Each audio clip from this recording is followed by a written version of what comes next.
Okay, now that we've deployed a few Python programs to our cluster, I want to call your attention back to the Spark UI. I brought the browser back up that I had left off on before.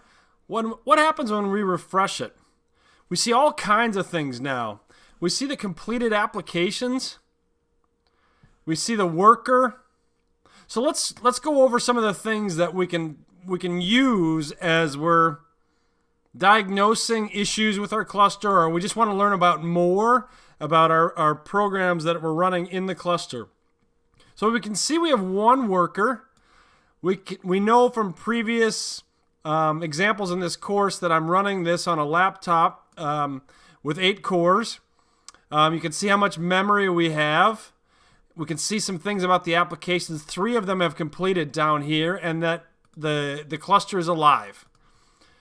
So there's all kinds of information that we can jump in here and take a look at. You can see the executors that were run on this particular worker and the programs that were run.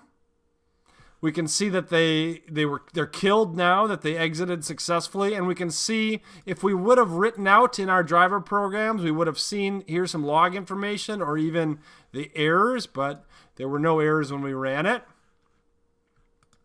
We can go back to our master and we can learn a little bit more about our completed applications.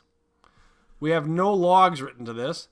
Again, I just want to call out what the Spark UI can provide for you. The user that submitted it, that's me. How long it took, the time it was submitted. So when you're deploying applications to your cluster, make sure you familiarize yourself and really use this Spark UI tool. You're going to find it really invaluable. All right, let's move on.